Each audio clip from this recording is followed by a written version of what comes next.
En lep pozdrav tudi z moje strani. Zdaj tako najprej, da čisto na začetku razjasnimo, jaz receptov nimam seveda na voljo, čeprav bi bilo to verjetno najboljše. No, ampak kot protivtež raziskovalnemu delu projektov, ki so bili zdaj predstavljeni v prispevkih kolegic in kolegijev pred mano, pa bi jaz šla predvsem na akcijsko dimenzijo in sicer konkretno projekta Light On, ki si je za cilj zastavil oblikovanje nabora orodij proti rasizmu, ki bi bili uporabljeni na eni strani tako za širšo skupnost v vsakdanjem življenju, za posameznice, posameznike, različne skupine, kot tudi zelo specifično za strokovno javnost, za strokovnjake in strokovnjakinje recimo kazenskega pregona, ki se, skratka, za specifično strokovno javnost. In tudi ključni izdelki ali pa produkti, kakorkoli jih imenujemo, se poskušajo približati najširši javnosti in s tem namenom so izdelki oziroma produkti večinoma že prevedeni, nekateri pa še bodo do konca trajanja tega projekta, kar pomeni do konca leta, s čimer se seveda na eni strani poskuša zagotavljati široko dostopnost in pa seveda tudi čim širšo diseminacijo. Zdaj bi pa jaz šla kar na spletno stran projekta, pa bi prosila za malo tehnične podpore.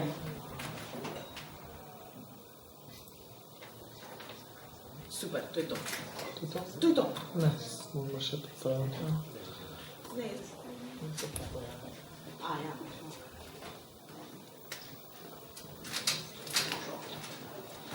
Ok, super, zadeva ne deluje. Se upravičujem.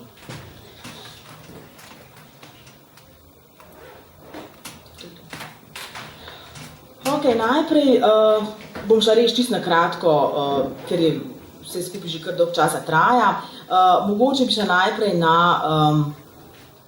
Anti-Racism Toolkit, skratka za nabor različnih orodij za delovanje proti rasizmu, ki vključuje tako od mobilne aplikacije, recimo za prijavo primerov sovražnega govora na spletu, pa do priprave recimo konkretno smernic za strokovnjake in strokovnjakinje z področja kazenskega, ki se ukvarjajo torej s kazenskim pregonom. S tem namenom je bil recimo v samem projektu organiziran tudi strokovni mednarodni posvet v Italiji, ki so se ga udeležili tudi predstavniki iz Slovenije na podlagi zasnutka in potem sodelovanja z vsemi strokovnjaki in strokovnjakinjami je potem projektni partner UNICRI, medregijski raziskovalni inštitut Združenih narodov za kriminal in pravico, tudi pripravil te smernice. Potem recimo, skratka, to si recimo lahko pogledate na spletni strani, potem bi šla jaz na vizualno bazo, kjer je na voljo zbirka najpogostejših rasističnih, ksenofobnih in ekstremističnih simbolov in podob v 5 evropskih državah, v katerih je projekt potekal oziroma še poteka in seveda tudi širše, ki seveda pojasnjujejo njihove izvorne in aktualne pomene. In mogoče na tej točki, ker smo se tudi za časa projekta smo nekako premišljali in se pogovarjali o tem, ali to, da s tem, ko pač zbiraš rasistične simbole, podobe in jih daš na en kup in zadeva splošno javno dostopna, ali s tem tudi sam ne pripomoreš k reproduciranju rasizma in to je mogoče bi lahko tudi bila ena od iztočnic za samo diskusijo. Potem bliki bi vam predstavila, to gre za spet eno podobno zbirko najpogostejših rasističnih, ksenofobnih, ekstremističnih izrazov, ki so potem, če pogledamo, so prevedeni, opis, zakaj ne bi bil sam pojem rasističen, preveden v vse jezike.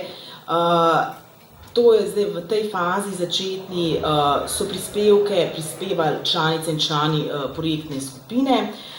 Light On, v nadaljevanju je pa seveda, ker je to na spletni strani, zaželjeno in je možnost, da seveda se temu priključi vsak, lahko pošlje na spletno stran pojem, ki je rasističen, skratka s pojasnilom zakaj, da se lahko tudi samo pokomentira, deli mnenje, da pa seveda se prepreči kakršnakoli zloraba, pa vsak, ki bi želel sodelovati, na tak način se mora predhodno prijaviti. Sem že omenila mobilno aplikacijo, trenutno je to v fazi izvedbe pilotne mobilne aplikacije za prijavo sovražnega govora. To so razvili projektni partneri iz Italije in zdaj v tem momentu seveda ustreza italijanski pravni regulaciji, medtem ko ideja pa je, da se v prihodnje skozi druge projekte, nove projekte, seveda ta mobilna aplikacija nekako prevede in postane dostopna za vse. In seveda, ker je to neka praktična zadeva, mobilni telefon imaš v žepu, torbi, jakni, kakorkoli, praktično del tvojega telesa in da je zadeva pri roki, s parimi kliki lahko recimo prijaviš primer sovražnega govora na spletu. Potem bi šla pa samo še na priročnik.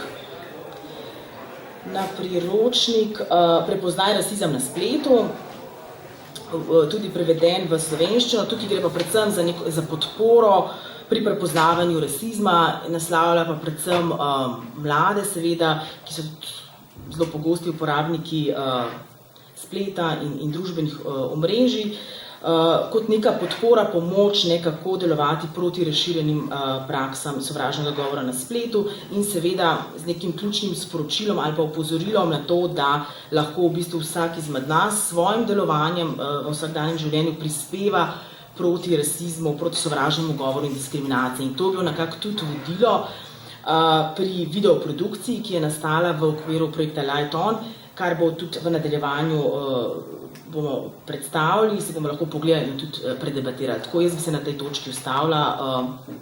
Mislim, da je to. Hvala.